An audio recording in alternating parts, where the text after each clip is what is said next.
படித்தவங்க வாசிங்க. எரேமியா தீர்க்கதரிசன புத்தகம் 48 42 43 44 எடுத்தீங்களா?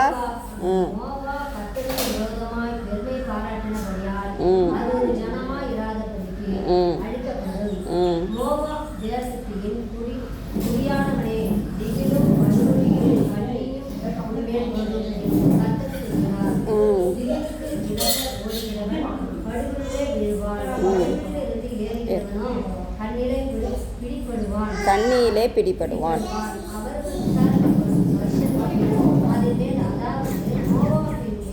வர பண்ணுவேன் என்று கர்த்தர் சொல்கிறார்.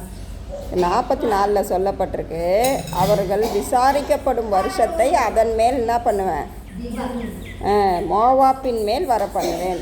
விசாரிக்கப்படுகிற வருஷம் யாருக்கா இருந்தாலும் விசாரிக்கப்படுகிற ஒரு நாள் ஒன்று இருக்கும். இப்போ ஒரு கேஸு கோர்ட்டில் ஃபைல் பண்ணுறோம்.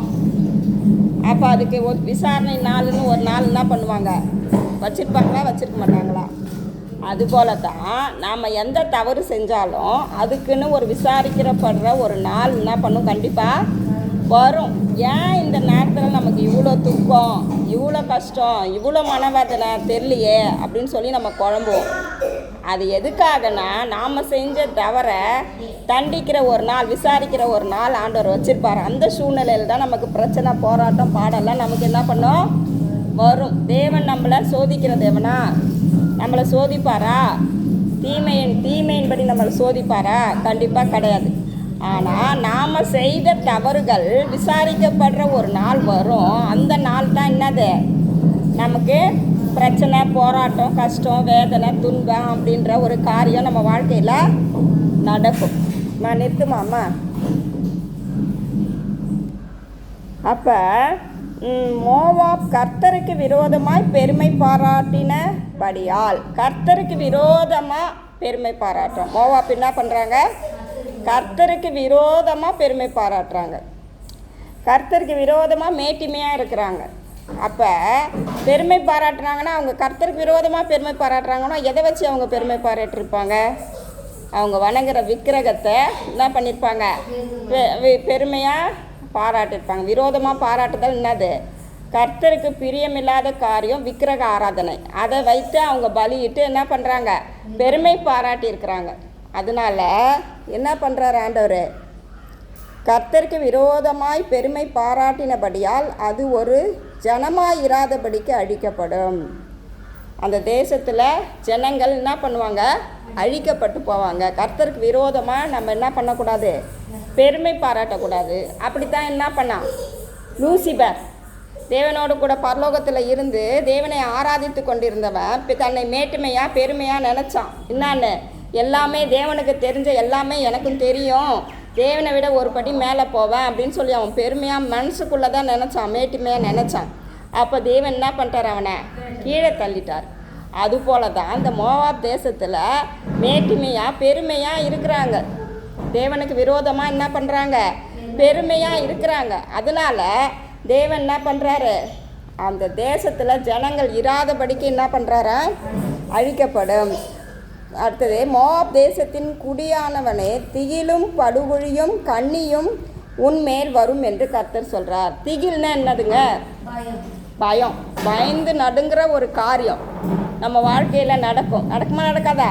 சில நேரத்தில் நம்ம என்ன பண்ணுவோம்? ரொம்ப பயப்படுவோம். இந்த காரியம் எப்படி ஆகுமோ தெரியலையே, பயமாக இருக்கே, நம்ம என்ன பண்ணுவோம்? வாய் விட்டே புலம்ப ஆரம்பிப்போம். அப்படிப்பட்ட ஒரு திகில்னா பயம். இப்போ நம்ம பிள்ளை இப்போ வண்டியில் போகிறான்னு வச்சுங்க, ஐயோ அவன் ஒழுங்காக போயிட்டு வரணுமே, அவனுக்கு எதாவது ஆகிடக்கூடாது அப்படின்ற ஒரு பயம் நமக்குள்ளே இருக்குமா இருக்காதா? திகில். அந்த பயம். ரெண்டாவது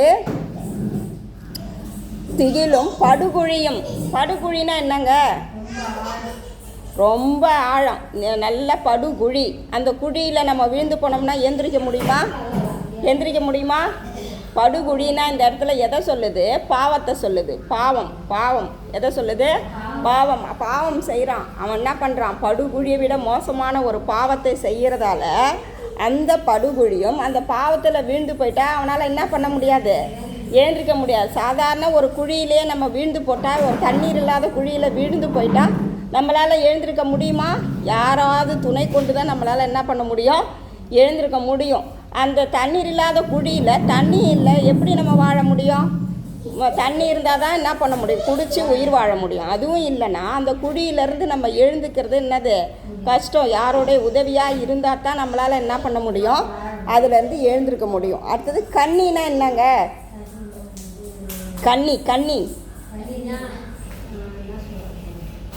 கண்ணினா இப்போ ஒரு வேடன் இருக்கான், அவன் கண்ணி வைப்பான். என்ன வைப்பான்?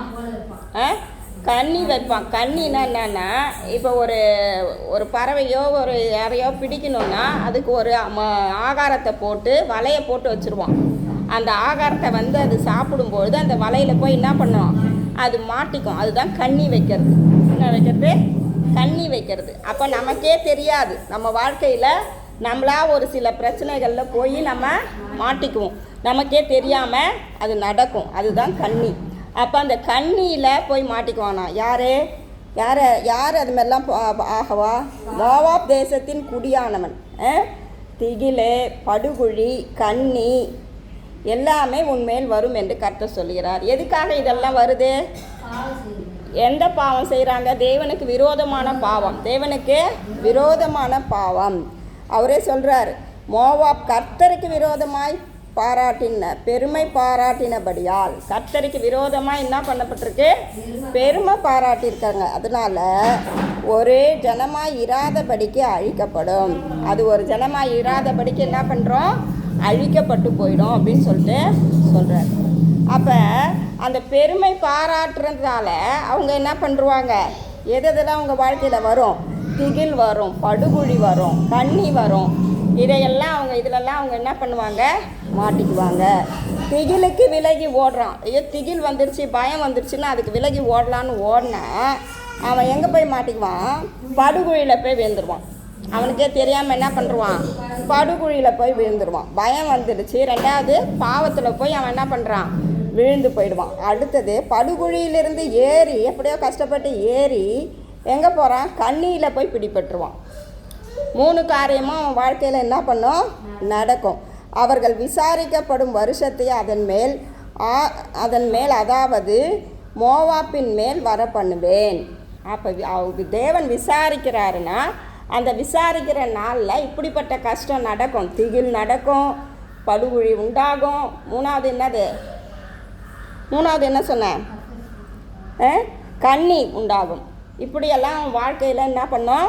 நடக்கும். அப்போ இதெல்லாம் நடக்கும். எதனால் நடக்குது? அவன் பெருமை பாராட்டுறான். அவன் என்ன பண்ணுறான்? பெருமை பாராட்டுறான். தேவனுக்கு கர்த்தருக்கு விரோதமாக என்ன பண்ணுறான்?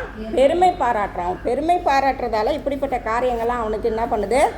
நடக்குது. மோவாப் தேசம் அது ஒரு தேசம். அதில் இருக்கிற ஜனங்களுக்கு, தேசம்னா தேசம் இடத்து மேலே நடக்கும் இல்லை, அதில் குடியிருக்கிற மக்களுக்கு இப்படிப்பட்ட காரியங்கள்லாம் நடக்குது. அப்போ கர்த்தருக்கு விரோதமாக நம்ம எந்த காரியமும் என்ன பண்ணக்கூடாது? செய்யக்கூடாது. கர்த்தருக்கு விரோதமாக பெருமை தான் பாராட்டுறாங்க. லூசிபர் என்ன பண்ணா? பெருமை மேட்டிமை தான் நினச்சான். நம்ம கடவுள் எல்லாமே கடவுள் மாரி நமக்கும் தெரியுமே, நம்ம என்ன கடவுளோட ஒரு படி உயர போகலாம் அப்படின்னு அவன் மனசில் தான் நினச்சான். யார்ட்டையும் சொல்லக்கூட இல்லை. உள்ளந்திரியங்களை ஆராய்ந்து அறிகிற தேவன் நம்ம மனசுக்குள்ளே என்ன நம்ம நினைக்கிறோன்றதெல்லாம் அவர் பார்த்து நிற்பார். நம்ம மனசுக்குள்ளே அவர் உள்ளே இருக்கிறதால நமக்குள்ளே என்ன மனசில் என்ன நம்ம நினைக்கிறோன்றத கூட அவர் அறிஞ்சிருப்பார். நம்ம யார்ட்டையும் சொல்லலையே, நம்ம மனசில் தான் நினச்சோம், யார்ட்டையும் நம்ம எந்த கதையும் பேசலையே அப்படின்னு நினைக்கக்கூடாது. மனசில் நீ தவறான ஒரு எண்ணம் நினச்சாலே அது என்ன பண்ண ஆண்டவருக்கு தெரிஞ்சிடும். அவருக்கு முன்பதாக நம்ம நிர்வாணமாக இருக்கிறோம். ஒரு மறைவு ஒளிவும் அவர் இடத்துல அவருக்கு முன்பாக இல்லை. அப்போ நம்ம எந்த ஒரு சின்ன தவறு செஞ்சாலும் அது தேவனுக்கு தெரியும், மனுஷனுக்கு தெரியாதுன்னு நினச்சி நம்ம இருக்கலாம். ஆனால் அது யாருக்கு தெரியும்? தேவனுக்கு தெரியும். அப்போ இந்த பாடு, பிரச்சனை, போராட்டம், கஷ்டம் எல்லாமே வர்றதுக்கு காரணம் என்ன?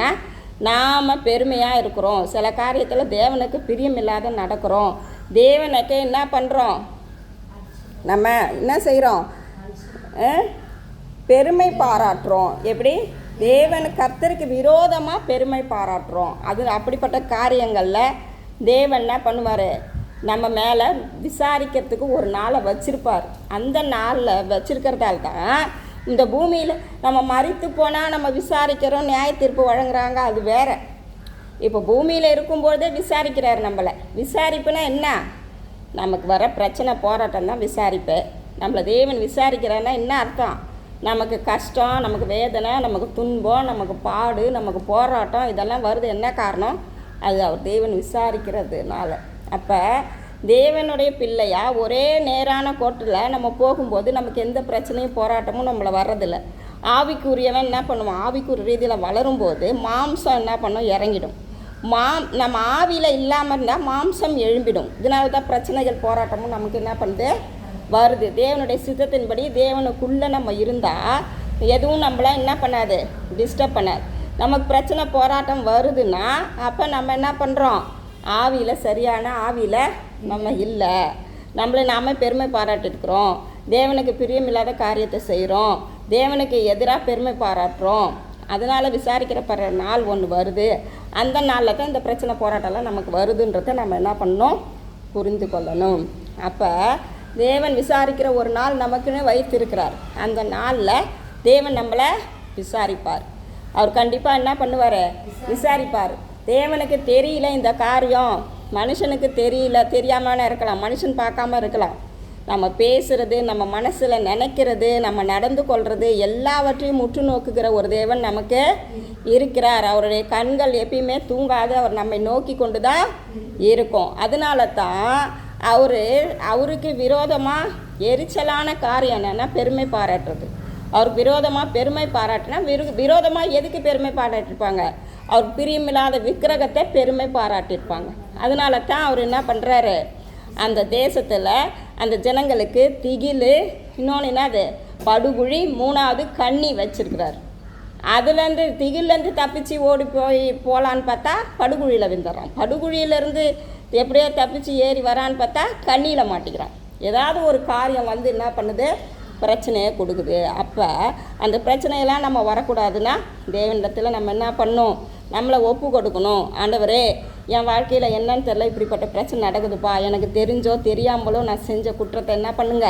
மன்னிங்க. இல்லை என் பிள்ளைகளோ என் கணவரோ செய்த குற்றங்களை என்ன பண்ணுங்க? எனக்கு தெரியாமல் செய்த காரியங்களை மன்னிங்க அப்படின்னு சொல்லி என்ன பண்ணணும்? கேட்கணும். கேட்டு நம்ம என்ன பண்ணணும்? அதிலிருந்து நம்ம குடும்பத்தை விடுவிக்கணும். இப்போ நம்ம ஊழியக்காரர் சொன்ன மாதிரி நம்ம குடும்பத்துக்கு நாம் தான் உத்தரவாதி. ரட்சிக்கப்பட்ட பிள்ளைகள் நாம் தான் என்னது? உத்தரவாதி. நம்ம குடும்பத்தில் நடக்கிற பிரச்சனைகள் போராட்டத்துக்கு நாம் தான் என்ன பண்ணணும்? உத்தரவாதம் எடுத்து ஜெபிக்கணும்.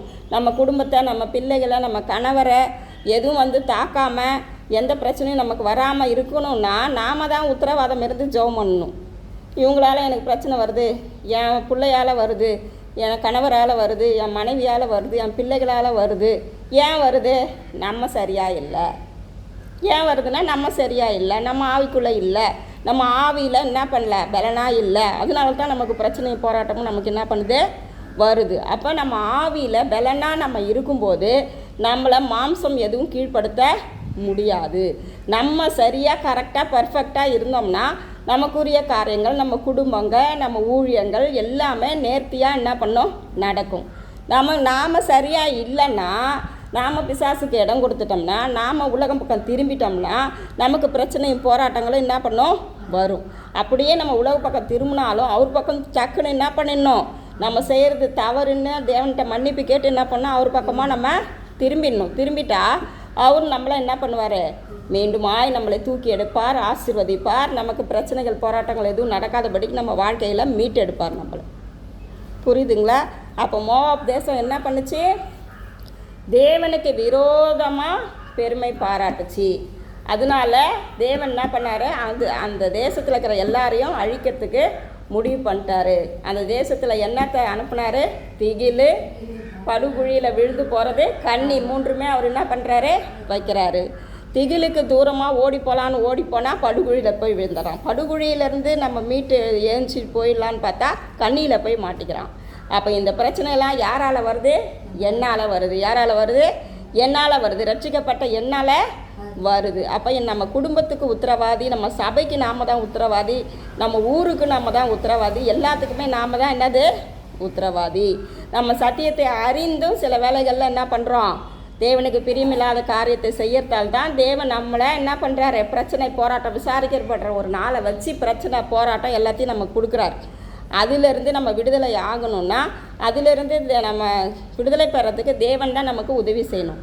அப்போ தேவனிடத்தில் நம்ம மனம் திரும்பி தேவனுடைய சித்தத்தின்படி நம்ம நடக்க ஆரம்பிக்கும் போது நமக்கு இருக்கிற பிரச்சனைகள் தானாக நம்மளை விட்டு என்ன பண்ணுறோம், விலகிடும். நம்ம குடும்பத்துக்கும் நமக்கும் ஆசீர்வாதம், நம்ம சபைக்கும் என்ன வந்துடும், ஆசீர்வாதம் வந்துடும். சரிங்களா? ஜெபம் பண்ணலாமா? அது சோத்திரம் ஆண்டவரே. அப்பா உம்மை நன்றியோடு கூட துதிக்கிறோம். எரேமியா அப்பா 48 ஆண்டவரே சோத்திரம் 42, 43, 44 வசனங்களை அப்பா தியானிக்க நீர் கிருபை கொடுத்தீங்களே, அதற்காக சோத்திரம் அப்பா. இந்த வசனத்தின்படி அப்பா சோத்திரம் ஆண்டவரே. அப்பா உமக்கு அப்பா விரோதமாக நான் பெருமை பாராட்டின மோவாப் தேசத்தை அப்பா ஆண்டவரே திகிலும் படுகுழியும் அப்பா கண்ணியும் அப்பா நீங்கள் உண்டு பண்ணினீங்க ஆண்டவரே. அதை விசாரிக்கிறதுக்கு ஒரு நாளை வைத்தீங்க. அதுபோல் ஆண்டவரே உமக்கு பிரியமில்லாத காரியங்கள், உமக்கு பிரியமில்லாத மேட்டுமையான எண்ணங்கள், பெருமைகள் எல்லாவற்றையும் ஏதாவது இருந்தால் எங்களை மன்னியும் அப்பா ஆண்டவரே. நாங்கள் விசாரிக்கப்படுற நாளில் அழிந்து போகாதபடிக்கு நாங்கள் தயவாய் உம்முடைய பாதத்தில் ஒப்பு கொடுக்கிறோம் அப்பா. எங்களுக்கு மன்னியும், எங்கள் பாவங்களை மன்னியும், எங்கள் குற்றங்களை மன்னியும், உமக்கு பிரியமில்லாத காரியங்களை மன்னியும் ஆண்டவரே.